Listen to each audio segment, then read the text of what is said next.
Shalom à tous. Voici la lecture du jour qui se fait dans Luc, chapitre 18, versets 18 à 43. Le thème, c'est les richesses du royaume de Dieu sont à la disposition de ceux qui obéissent à Dieu de tout leur cœur et suivent Yahusha sans réserve. Donc 18 à 43.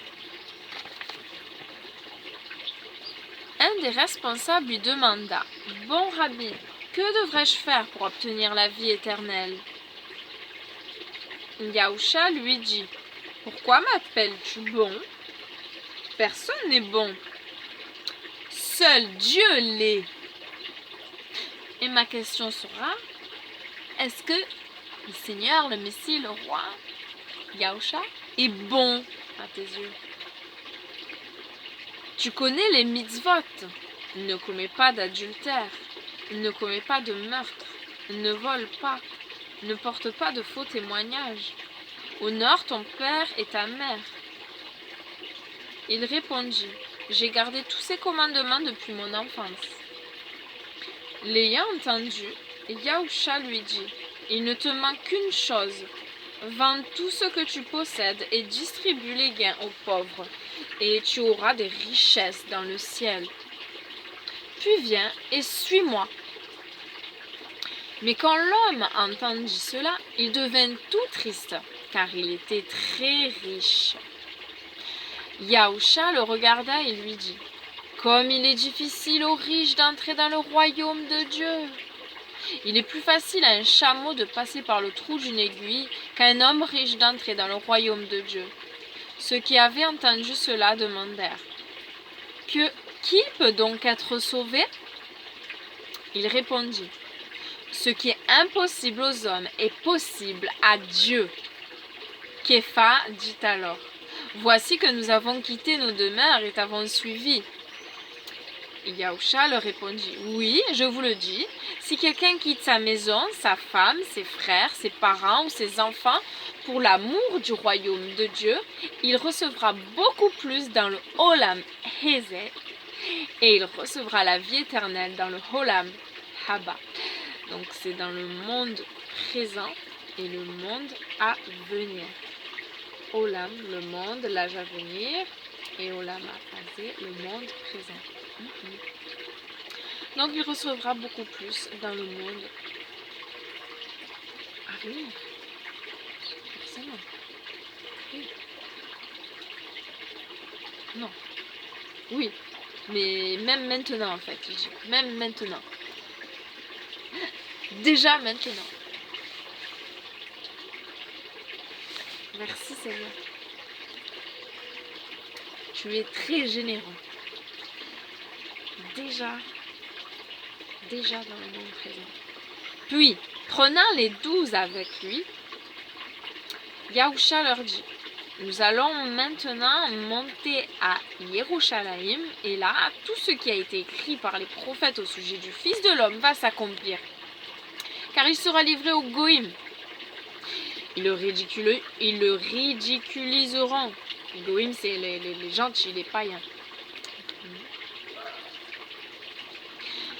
Puis, après avoir battu, ils le tueront. Mais le 3e jour, il se relèvera. » Mais les Talmidim ne comprirent rien à cela.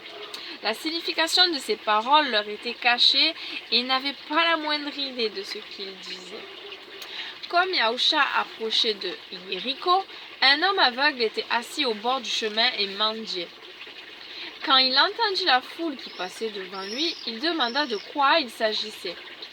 On lui répondit: « Yahusha de Nazareth passe par là. » Il s'écria: « Yahusha, fils de David, aie pitié de moi !» Ceux qui étaient devant lui firent des reproches afin de le faire taire. Mais il se mit à crier encore plus fort: « Fils de David, aie pitié de moi !» Yahusha s'arrêta et ordonna qu'on lui amène cet homme. Quand il fut prêt, Yahusha lui demanda: « Que veux-tu que je fasse pour toi ?» L'aveugle lui dit: « Seigneur, que je recouvre la vue. » Yahusha lui dit: « Vois maintenant. Ta foi t'a guéri. À l'instant même, il recouvra la vue et suivit Yahusha en glorifiant Dieu. Et quand toute la foule vit cela, eux aussi se mirent à louer Dieu. Fin chapitre 18 et de la lecture du jour. Et la question de méditation,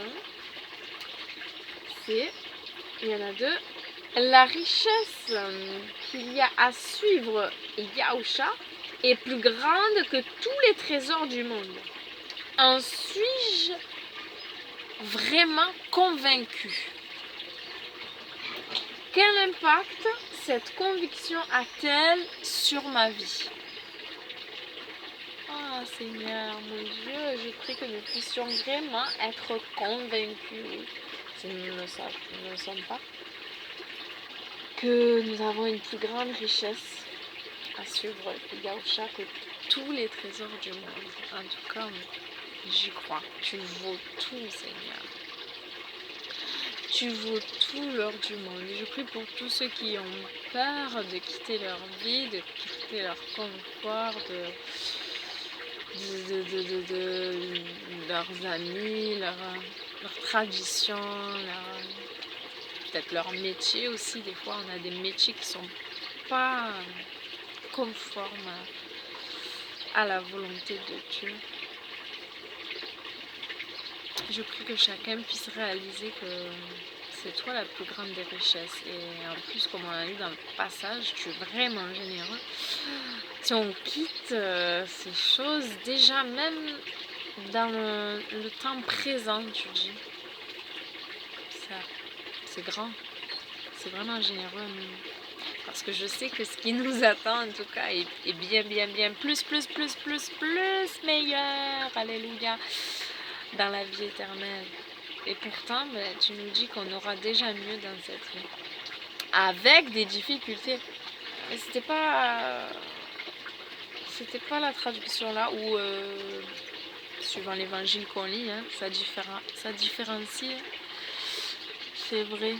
Mais là, il ne me semble pas l'avoir lu. Mais dans un autre évangile, oui. Je dis bien avec des difficultés, mais on aura plus.